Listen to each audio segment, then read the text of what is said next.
What you're about to listen to is a Bry-Fy production.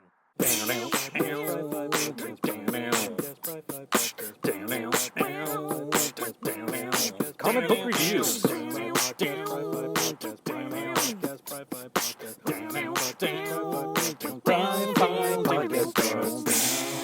Hey everybody, and welcome back to the Bry-Fy podcast. I'm your host, Bry-Fy, your comics guy, and today is a very late episode, but a very special episode.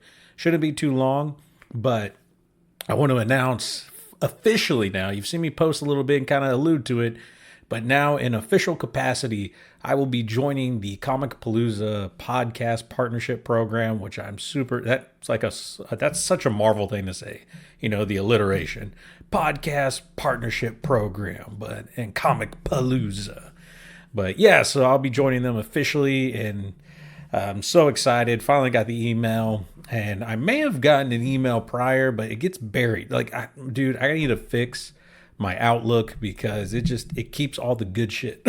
It doesn't release it to me. I don't know what's going on, but I finally got my email, so I'm super excited. Running a little bit behind on that too, but we're going to try to make up for some of that stuff. But yes, Comicpalooza this year, June 20th through the 22nd at the George R. Brown Convention Center, downtown Houston, Texas.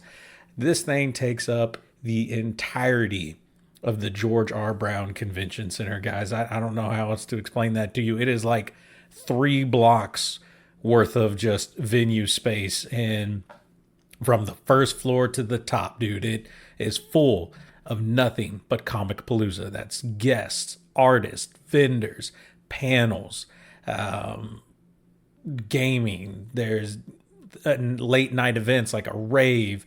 I think there's a burlesque show. Well, there was one last year. I think there's going to be another one this year. I mean, this thing is just chock to block full, man. And there's going to be more stuff as we get closer to the event that we'll talk about. But I'm just so excited. I'm at a loss for words. A podcaster lost for words, right? But speaking of celebrity guests, some huge names have been announced here, man. We got some major Star Wars guests coming here. Ming-Na Wen, Temuera Morrison, and Hayden Christensen. If you don't know I forget Ming-Na Wen's character. Is it? There it is. Finnick. She plays Finnick in The Mandalorian. Of course, Temuera Morrison plays Boba Fett, Jango Fett. He plays the Fetts, right? And then Hayden Christensen, of course, is Anakin Skywalker, a.k.a. Darth Vader. Spoilers, Darth Vader. So getting to see them there is going to be really awesome. But that's not the only guest, man. Tons of other celebrities are going to be there. We'll talk more about them in other episodes. You're going to have guests, or some guests from like the gaming realm. So I'm pretty excited about that. Some of my other favorite guests that they've announced are some content creators, which is pretty cool, man. You got Ming Chen from Comic Book Men. He also does his own podcast. He's been coming to Comicpalooza for quite a few many years now, like a lot actually, and he even owns or part ownership of Coral Sword here in Houston, Texas, which is this cool little coffee gaming place if you've never been. And then also the content creator Devil Artemis, who I didn't even know that was his name, but he's the guy responsible for the Cell versus YouTube series, like Cell and Kermit the Frog, and they face off against all kinds of different anime and superhero protagonists, and it's really funny and really raunchy, like dirty, or not dirty, like adult content. Like they cuss is what I'm trying to say, but so it's really cool to see like some content creator guests coming in here. Of course, Ming's been coming here for years, like I said, but Devil Artemis is a really cool name that I'm kind of excited to see.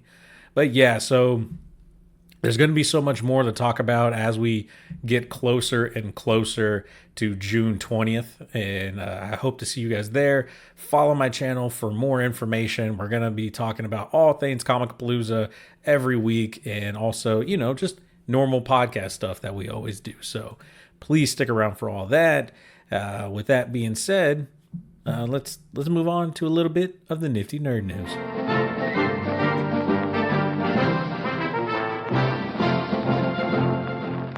All right, guys, up first in the nifty nerd news section. A little bit of old news, but I wanted to cover it because I haven't been podcasting for the last 2 weeks. Fallout Season 2 is done filming. So Ella Purnell, who plays the main character, announced on her Instagram that Season 2 of Fallout has finished, finished filming. Sorry, I don't know why I'm doing that with my words.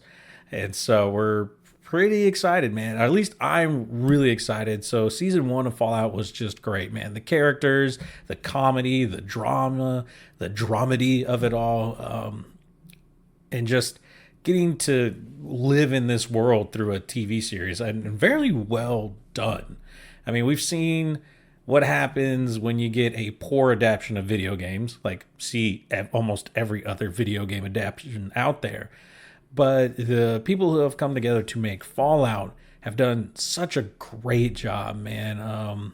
Whether it's Ella Purnell's character, who's trying to stay bubbly and light and is just really naive through it all, or if it's Walton Goggins' character, who is just the coolest Clint Eastwood, basically. He's just the Clint Eastwood of the show, and it's really awesome.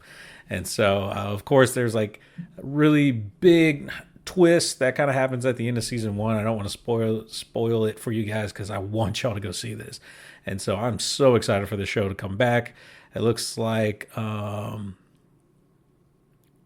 don't even know when it's going to be released. It looks like spring or maybe summer of next year, 2026. So it's a long way away, man, but I can't wait, guys. Up next, and the last thing that we'll talk about today, I know, just 2 things. Borderlands 4, man. We're getting some new characters and new stories, so I'm pretty excited to see this, man. We have 4 new characters, because that's what we always get with every video game adaptation of Borderlands. This time we got Vex, the Siren. Pretty cool. Rafa, the Exo Soldier. Harlow, the Gravitar, whatever that is. And Amon, the Forge Knight, which sounds cool. So Vex, of course, is a siren. Little character bios, had a rough upbringing that was made more complicated by receiving her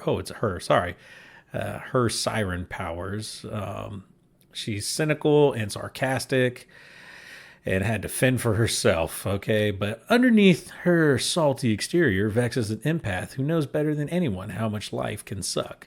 Ever the pessimist, Vex still believes in helping others, and if helping others means dealing damage to oppressive jerks, Vex will always be first in line.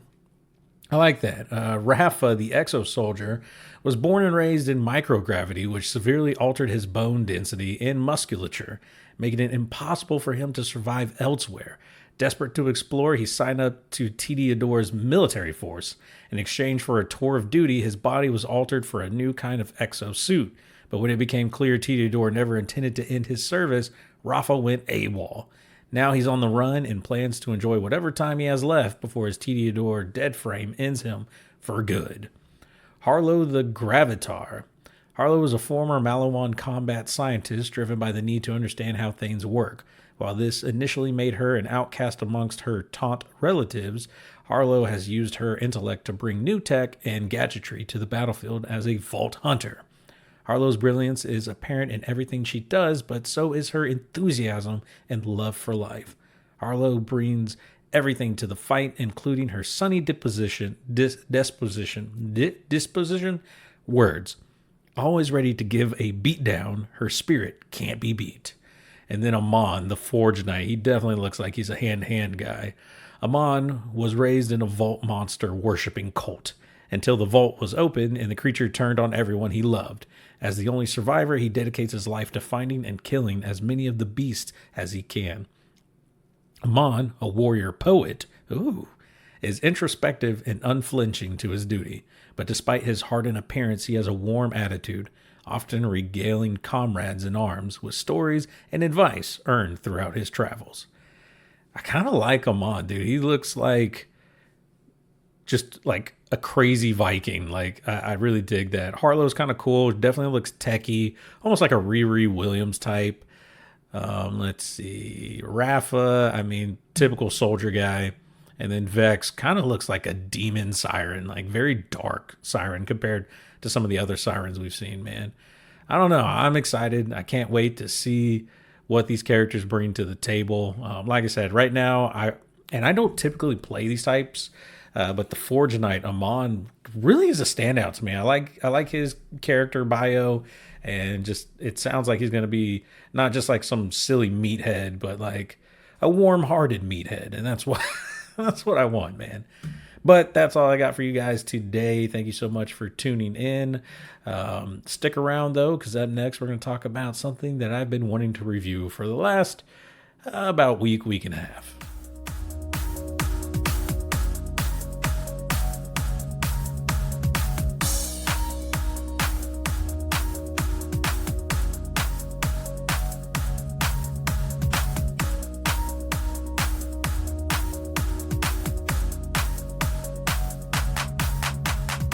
All right, guys, thanks for sticking around for the review portion of the Bry-Fy podcast. This week, we're talking about a movie that's been out in theaters starting May 2nd. So it's been a couple of weeks now. So maybe you've had time to go watch it. Maybe you haven't. So you probably want to skip this last part. Thank you for watching. We'll see you next week. But this week, we're going to talk about the Thunderbolts asterisk. What is the asterisk for? Well, you're going to find out by the end of this. But yeah, so if you don't want to be spoiled on the Thunderbolts because you plan on watching it, please just leave. Thank you. Don't forget about Comicpalooza, June 20th through the 22nd, but we'll see you guys next week. If you're still here now, that means you really don't care. I'm going to try not to spoil too much of it, but you know, it's me, right? I'm gonna talk. So the Thunderbolts, which is Marvel Studios' newest movie, comes after and takes place after the newest Captain America Brave New World. So if you haven't seen Captain America Brave New World, it's not a huge part in this. Like, it's not a big thing about this, but they do make reference to it, and they make reference of some of the things that happen in Captain America Brave New World. So if you care about those kind of things, you might want to go check that out before you watch the Thunderbolts. Of course, the Thunderbolts have a huge cast of characters. You have, excuse me, I'm burping, guys. I'm trying to hang in there. You have Yelena, which is Natasha's sister, and also, I guess, the newest Black Widow. You have John Walker, a.k.a. U.S. agent, or like he was supposed to be the newest Captain America, but then became U.S. agent. Ava Starr, who, what the hell am I talking about? Yeah, no, sorry. Excuse me. Ava Starr, who is Ghost, and Taskmaster, who's there. Or no, Ava Starr is Taskmaster, right? No. Ava Starr is Ghost. Okay, that's what it was, right? And then Taskmaster, who is, of course, Taskmaster. And then Bob. Bob is another character in here. Now, with these characters, though, of course, they come from different movies in the Marvel Universe. So you might want to catch up on the Black Widow movie, the Falcon and the Winter Soldier television show, and then where was Ghost is from Ant-Man? Yes, Ant-Man. And Ant-Man and the Wasp. I believe that's where Ghost is from. So if you kind of want a little bit of background, because like my wife went with me to watch this movie, and she was like, "Who are these people?" And I think she knew who Yelena was. Well, she knows who Florence Pugh is, and so that's how she kind of knew who Yelena was. But everyone else, no clue. So, oh no, she knew Bucky, the Winter Soldier. She knew him, and so yeah, so she wasn't completely at a loss. Oh yeah, and I'm forgetting Yelena's dad, Alexei, what is this? The Red Guardian. Yeah, man, some character. They're sprinkling in as I remember the story, but I don't want to tell too much of the story though. But so yeah, essentially though, these characters all work for Valentina de Fontaine, or Valentina Allegra de Fontaine, who is essentially Marvel's Amanda Waller. And so she has all these people kind of doing, I want to say odd jobs, but they're assassins and hitmen and essentially contract killers, all the same thing, I guess. And now things are getting pretty tight for her, Valentina, and she needs to, cut off some loose ends. Those loose ends being all of those people I have named. And so what does she do? She gives them each a different hit, and each one has to kill the other, basically. So like Yelena's trying to kill Ghost is after Taskmaster is after US agent's after Yelena. And so, and then they're all meeting at this one place where all the rest of the stuff that she's been working on that she doesn't want the government to find out on, which, spoiler alert, is a super soldier, or not a super soldier, but a superhero super soldier type thing who works for the government. She wants to destroy all that in a giant underground incinerator. And so she's got to lure them all there so they can all kill each other and then burn each other, and no one will have to know what's been going on. But while they go down there, things, there's awesome fighting, but they start to figure out something's kind of amiss.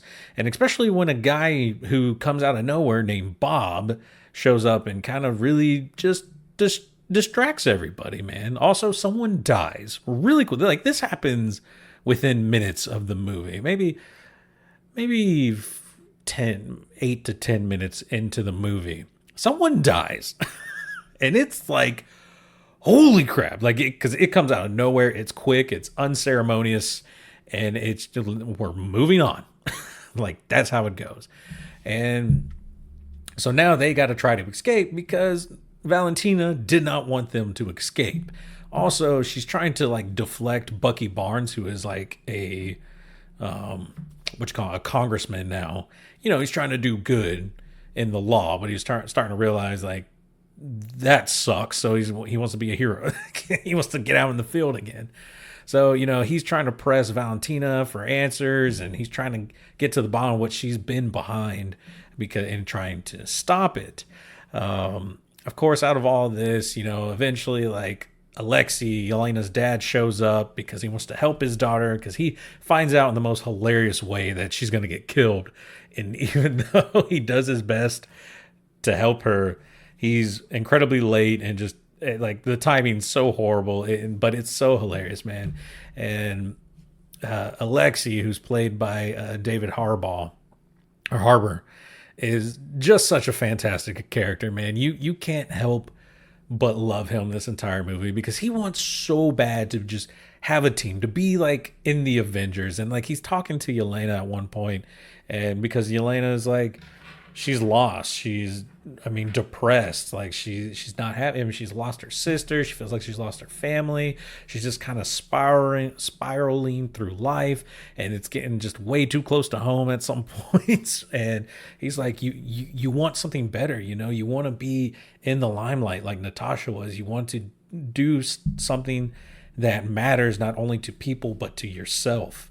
And like, it's such a powerful message coming from such a silly character. But like, that's the thing about Alexei. While he's very silly and upbeat and kind of inappropriate, like, he is at his heart a good guy, and he just wants to do good, and he's so excited to do good and be a good person. And so it's really funny because, like, here's the thing though, and like, my only pet peeve about the Thunderbolts in this is my knowledge of the Thunderbolts and all the iterations of them they're not really anti-heroes or good people. They're really bad people. And while they tried to make them not great people in this movie, all of them at their heart genuinely want to do a good job, Like, as much as they try to make us hate John Walker in Falcon and the Winter Soldier, and even try to make us hate him in this movie, he still shines as a character. Like, if it wasn't for Alexei being like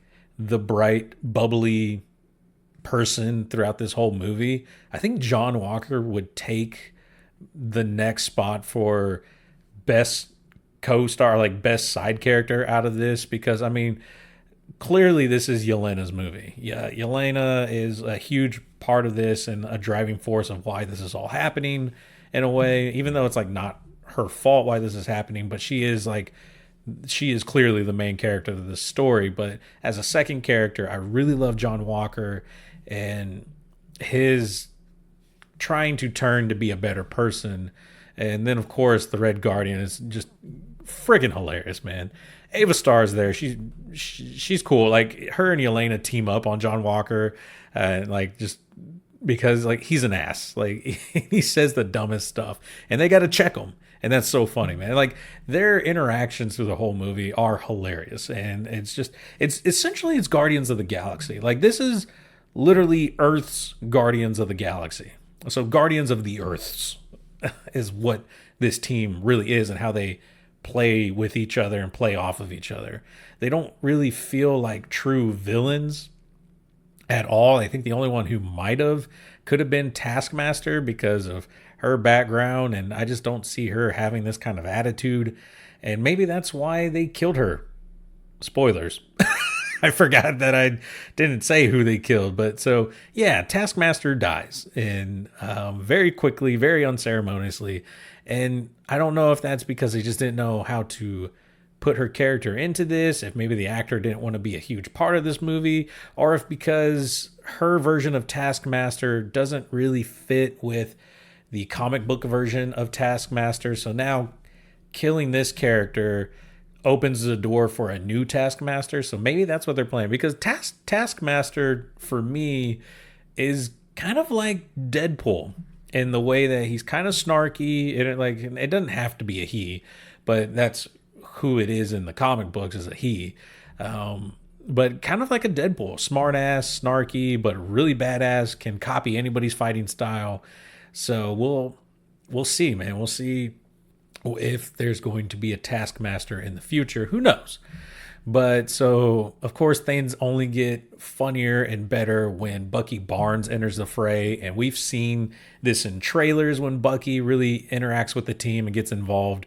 And the trailers do not do it justice for how his intro fight scene and dealing with the Thunderbolts, which they don't really call them. I don't think they're calling themselves the Thunderbolts quite yet. Or they mention the Thunderbolts because of it's how Yelena's relationship to the team Thunderbolts, and they bring it up and as her as a child on a really crappy soccer team, which is really funny. And they were called the Thunderbolts, and that's like how it becomes like this joke, and also like becomes this real thing for them, right? And so it's really funny, man. And but things start to heat up because, one, they want to stop Valentina because obviously she tried to kill them, so they're really upset by that. But then there's the Bob of it all, right? What is Bob doing there? Why was Bob down in the incinerator, and what does he have to do with any of this? Well, eventually when they are making their escape, he ends up flying into the air, tanking all kinds of freaking shots. It was like playing the Division 2 again, like when you're trying to kill one of the main bosses and you're using a gun, right? And it's supposed to be realistic, but the dude absorbs like 10 mags of 30 rounds and is still standing, right? So Bob does that essentially. Bob is a Division 2 boss and just flies off and like explodes and then falls back down. Like doesn't like explode, but like it does something, and like power is emitted from him and it causes kind of like a bomb going off. So yeah, there's something weird with Bob, right? As it turns out, Valentina gets her claws into him and she's trying to create Marvel's Superman. And if you know who Marvel's Superman is, you might recognize who I'm talking about. But if you don't, and you watch the movie, you're going to see the giant golden S badge that she has to give to Bob. And it turns out he's part of the Sentry program, was what they called. So yes, Bob, his real name is Robert, is Sentry, who is, like I said, Marvel's Superman. But the thing about Sentry is he is a very complex character. He struggles with mental illness, almost like a different personality, which is called the Void, and it causes him not to be a good person. Like the Void is a very bad and evil person, and Bob doesn't really realize he's there at like in the comics. And like when things happen, Bob loses his memories and then kind of forgets that he's Sentry and all those kind of things. Like, it's pretty crazy. And so now you gave a person like that superpowers, a very troubled individual who all his life was, at a disadvantage. He came from a very broken home with an abusive father, and you learn all this stuff through the movie and in very interesting and sad ways. But giving someone like that superpowers could potentially be very dangerous, and especially because Valentina boasts that he could take out the original team of Avengers by himself. So he is like incredible strong, right? Of course, whenever she gets her claws into him, she turns the Sentry against the Thunderbolts, and they're like, come on, Bob, we love you. Like, don't do this. Remember who you are. Remember we're friends. But Valentina like really brainwashes him with like visions of grandeur and like you'll be wanted and you'll be like all the things that Bob needed to hear when he was a child and things like that, and gives him hope that like, yeah, he's doing the right thing. He's like, guys, I really don't want to hurt you, but like I want to be a hero, and you guys are the bad guys. And it's just so sad to see him turn on them and fight. But what I love about this movie and how it handles everything is there's not a huge, big, bad villain. Like, of course, Valentina is, of course, the villain of this story. But Bob is not the villain. He's just a troubled guy who needs help. And he's been turned against his friends. What's also really interesting and what I like about this movie is, unlike, a lot of your Avengers movies or like your individual movies, you had Iron Man who fights the Ironmonger, who is just like a crazy CGI, like crazy CGI boss fight, which is just another version of Iron Man. Captain America fights against the Red Skull, and, crazy CGI fight that's just an oppo of Captain America. Thor faces, the Destroyer, which is just a crazy giant CGI fight monster thing. And, like that's how all these stories kind of take place. But the Thunderbolts is different. They're not going to sit here and just punch the crap and try to physically beat down the bad guy, because it's their friend that they're trying to help overcome a problem. And it's such an interesting way that they do it. And like you see parts of this in the trailers of The Void and what he does to the city of New York, but it doesn't really explain what is actually happening. And trust me, there's something in there that breaks your heart, because it happens just out of nowhere. Like, much like how Taskmaster gets killed early on in the movie, there's another character that the Void gets that happens just so quickly and so just unceremoniously, and I audibly gasped when this poor side, like this side character just gets voided. And I was like, oh! And my wife Casey was just like, oh, like, oh no. And it happens right in front of one of the Thunderbolts, and it's just, and like it destroys them. And so it's just such an interesting take on trying to beat a villain in a very different way than normal, because it's not a villain. Like I said, Bob is a friend, and they want to help Bob because Bob has a very troubled and disturbing past that he needs help with. He needs therapy. He needs people who care about him. And that's what the Thunderbolts are. And it's just such a beautiful thing. And it's especially something that Yelena needs, like, to help. Like, in this, I feel like she is Bob's big sister. And I feel like she kind of takes that role of being Bob's big sister. It's almost like how Natasha had the Hulk, how Natasha had Bruce Banner. Yelena's gonna have Bob, and that it's not like a romantic thing. It's very much like a love family type thing, and it's just so beautiful. And how they overcome everything is just so great, and how Valentina worms her way out of getting in trouble for everything that she's done is hilarious. And that she reveals in a press conference that she somehow just impromptu got by when they finally come out of the void, is that they are not called the Thunderbolts, which Yelena and her father were calling themselves, but they are and this is where the asterisk comes in, the New Avengers. And so that's like the real title of the movie, but they're called the Thunderbolts because that is a Marvel team that's not really heroes, but now they're going to be real heroes. Because like I said, like these guys, they're not truly heroes or truly villains in my mind. Like there's like a Thunderbolt iteration where I think Green Goblin was on the Thunderbolts, and I think you had actual Taskmaster there, and maybe Boomerang. I mean, I can't remember like the old Thunderbolt teams, but let's see, maybe Wikipedia knows, man. No. But this is just the movie version of the Thunderbolts. I was hoping. Oh, okay. There's some more here. There's some more. Oh wait, no. These are the Avengers. Later members. Okay, these are from movies. Okay, never mind. I thought this was going to be like comic book Thunderbolt teams, but it was not. Anywho, what was I even talking about? I don't remember. I'm at a loss. But that being said, I love these characters, man. Seeing this team, seeing them together and just really being mean to each other. Like I said, it's really more like the Guardians of the Galaxy and how the team works and how they work together.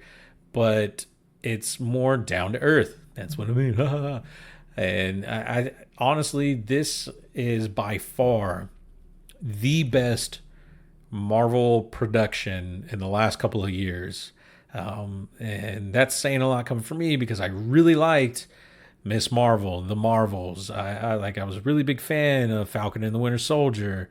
This movie definitely is better than I like the Hawkeye series, but Thunderbolts is way better. It just hits better. It doesn't run too long. Nothing felt boring watching the Thunderbolts. I was excited. I couldn't wait to see what happened next. The fact that it hasn't really made a ton of money is really a disservice to it because this thing definitely deserves all the money. It is fantastic. It works almost better than the original Avengers movie. Almost. Like, of course, it doesn't have quite the star power as the Avengers movie had, but this team really works really well, and there's jokes about them because most of them are like, if they do have super soldier like powers, they still like use guns and fight with their fists, right? They punch and shoot guns, and there's jokes about that in the movie. Like, oh, that's all we all do is punch and shoot guns, like. And so it's funny, because the Avengers have like Tony Stark, who has like this crazy suit, and Thor, who's the god of thunder, and the Hulk, and Captain America, who punches and shoots guns, but like everyone else do different things. But no, it's a great movie. I loved it, man, and I can't wait to see what happens with the new Avengers, because in the final two scenes, the post-credit scenes, you get one that's really funny with Alexei, and it is hilarious, and I love it. And then you get what's coming next, and there is a disruption in space, an interdimensional disruption in space, and a spaceship with a familiar logo flying towards Earth. So I'm excited to see what that means for the new Avengers, because I think we're going into, not Infinity War, whatever Secret Wars and Doomsday, and Avengers Doomsday and Secret Wars. So excited to see what that brings, what that entails. But until then, we have to wait, guys. Other than that, thank you guys so much for listening to the podcast this week. Went a little longer than I thought it would, but that's because I had a lot to say about the Thunderbolts. Once again, don't forget Comicpalooza, June 20th through the 22nd. Get your tickets now. Get your hotels now, because trust me, you're gonna want to be there all 3 days. When I tell you, there is no possible way that you can look at everything in a day, I 100% mean it. If you might be able to speed run all the Avengers in a day, or all the vendors in a day. Did I say vendors or Avengers? I don't know. But you might be able to speed run all of the vendor booths and Artist Alley in a day, and like really get to see their things and buy some stuff. But you're not going to be able to watch celebrity panels, watch cosplay contests, watch other cool panels and events, see my podcast show. Like, you're not going to be able to do everything in just a day. And you're going to hate yourself because of all the things you're going to miss, and you're going to see people post on social media and stuff. So trust me, get a weekend pass. It's not crazy expensive, but it's totally worth the money. Get yourself a hotel, book them now, because they are going to be sold out the closer you get to the show. So please book them now, because I'll tell you what, I've had the opportunity to meet celebrities in the hotels. I've had the chance just to hang out with people down in the lobbies and like the bars, and just, well, not drinking bars, but down where the food is, and meet cosplayers down there and just have a whole bunch of fun, man. It's a blast. I've made a lot of friends throughout the years by being a podcaster and going to Comicpalooza. A lot of people, that's where they meet up and get to hang out with each other. And it's like their yearly thing where they come together to do that. And it's so much fun. I can't wait to see all my podcast friends. Shout out Colt 45, Nerdy Bitches, Metal Geeks, Critical Thinking, is it Critical Thinking or Mind Fudge? I don't know. They've changed their name so many times, but and I can't wait to see all the other podcasts that are part of it and listen to their shows. So I'm really excited for all of that. But thank you guys so much for listening. Thank you to Comicpalooza for allowing me to be a part of the partnership again. I'm so excited. I can't wait to post more things about it. Get ready, because my socials are going to be Comicpalooza almost 24/7. And so get ready, get excited, and get your tickets and hotel now. All right, guys, we'll see y'all next week. Bry-Fy out.